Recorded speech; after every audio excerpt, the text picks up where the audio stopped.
Hello, friends. Welcome to this last week of our course.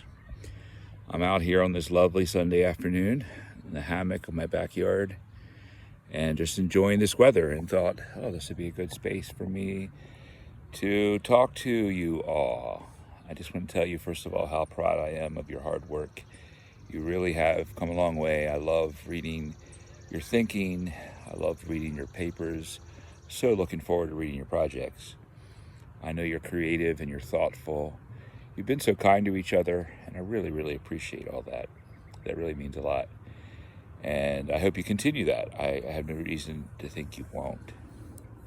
This, our last week of stories, we're going to focus on global stories. And we have stories particularly from Asia, from probably perspectives that are new to you. Two writers that I think you'll like. I really, really like Jhumpa Lahiri. In fact, this week, I'm part of a men's book group, and this month, we meet every other month, but this month, I'm in charge of leading the discussion, and it is on the whole collection of short stories by Jhumpa Lahiri called The Interpreter of Maladies.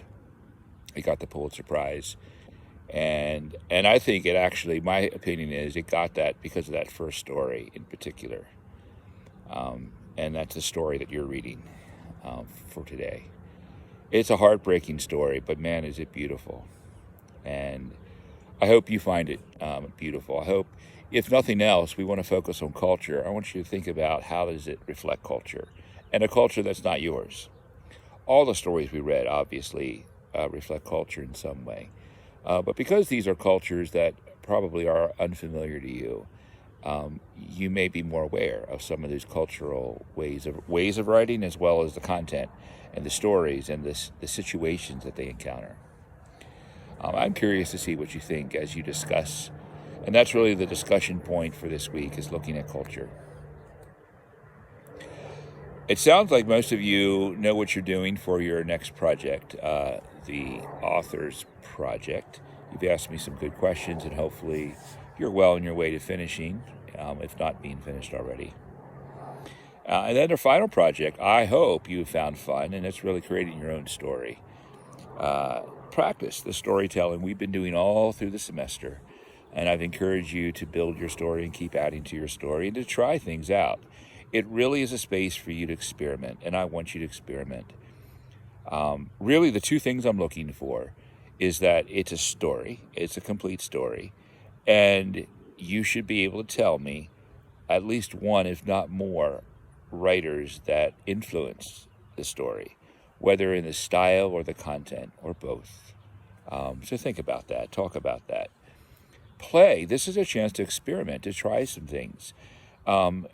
It really is that cut and dry. You do that, you earn the A. I'm not going to focus on other things. I just want to see that you've created a story and it has been influenced by something we've read this semester, an author or a style. As always, if you have questions, let me know. But that really, in essence, is your final. Now, this week, I do have a quiz that's online that you can take whenever. It's a combination of multiple choice, short answer, short essay. Essay is not long. It's not like last time. It really is maybe a paragraph, up to 3 paragraphs, no more than that. And it's open note, open book. I just want to see how you pull together these last sets of authors. And the names of the authors that it'll come from are listed. I also have a section I added that I didn't use in the last time we did something like this, and that's I'll have quotes. And you can choose. You don't have to use every quote. You'll choose, I forget the number I have, out of a list of quotes, and you'll tell me, well, where did it come from and what does it mean? So hopefully that all makes sense. I hope you have enjoyed our time together. It's work, I know. It's school, I know. But it's something different, and it's probably different than what you have done in high school. I think after we got over our first week or two of figuring things out, you guys did a good job of following through and getting things in on time. But that is a reminder. Please make sure you do have things in on time. If I don't have it on time, as we get to the end here, I don't have as much wiggle room for grace. And while I will drop the lowest grade of each category, if I after I drop it, they're still missing work, it'll count as a 0. So you want to make sure everything's caught up. And send me an email if you have questions and don't know if you're missing anything. Have fun reading our last week of reading together. I do hope you enjoy the readings. And I hope you have a good week where you're not too overwhelmed, I hope. I imagine many of you are taking AP exams or other kinds of big exams as you get to the end of the semester. And I want you to know I'm praying for you. I'm hoping that you finish your school year in high school well, whatever that looks like. And I know there's a couple of you who are already at Messiah. And some of you said you'll be joining us next year. So please make sure you find me and say hello if that is the case.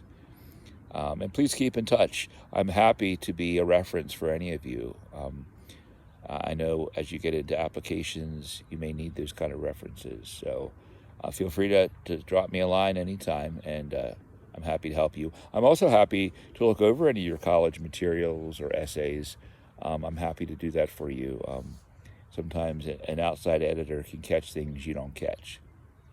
So with that, I'm going to say goodbye. I'm going to enjoy this hammock and do some writing myself. I've been writing a variety of poems, publishing them. I have 2 poems this semester published in the Messiah Peregrine Review. So I'm looking forward to, there's a celebration of that coming up this week. So I'm looking forward to being part of that. All right. Onward and upward, further up and further in. And have a great week.